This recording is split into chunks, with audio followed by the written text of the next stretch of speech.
Today we're going to be talking about free trade agreements. Canada currently has 13 free trade agreements, which includes over 40 countries. And the United States have 14 free trade agreements, which include 20 countries. There are two types of free trade agreements. The first being bilateral, which are agreements that include a number of countries, or unilateral agreements, which are among two countries. For the most part, and especially under the Trump administration, the US prefer unilateral agreements, which is one of the reasons that although Canada has less free trade agreements, they have twice the number of countries participating.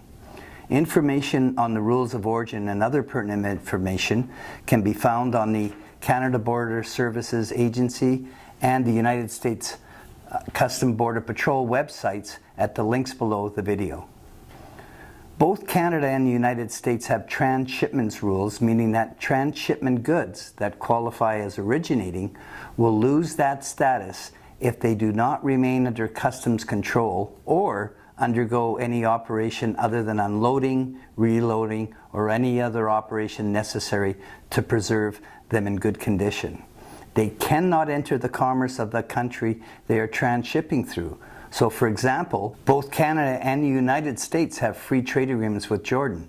They are both unilateral agreements, so goods must be shipped directly to the US or Canada from Jordan. If goods are shipped directly to Canada from Jordan, they'd be duty-free if meeting the rules of origin. However, should one want to sell those goods to a US customer, they would be subject to duties, since the goods have entered the commerce of Canada prior to being shipped to the United States. Same scenario if goods shipped to the United States are duty-free and then wanting to ship to a Canadian company. Many of the rules of origin are based on the rules of origin that were established under the NAFTA agreement, where the goods are required to go through a tariff shift in order to qualify for the free trade rate of duty.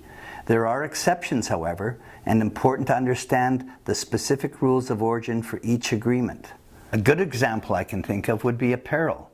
Some agreements have a simple cut and sew rule where you qualify regardless of the origin of the fabric, provided the fabric is cut and sewn in the territory. Others are more complex.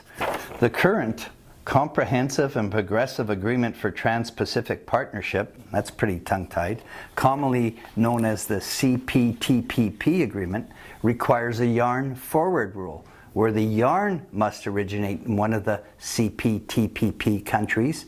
Currently, there are few, if any, yarn-producing countries, meaning that most apparel will be subject to duty and not qualify for preferential duty rates. So now that you've learned a little bit about free trade agreements, and after a little bit of homework, you might be able to answer these two questions. As previously indicated, free trade agreements have a direct shipment rule. However, Canada has a free trade agreement where there is an exception under certain circumstances. Which agreement is it? The United States have a free trade agreement with a country that under certain circumstances includes goods from a country they do not have a free trade agreement with. Which agreement is it? Thank you, and if you have any questions, you can contact our consulting department.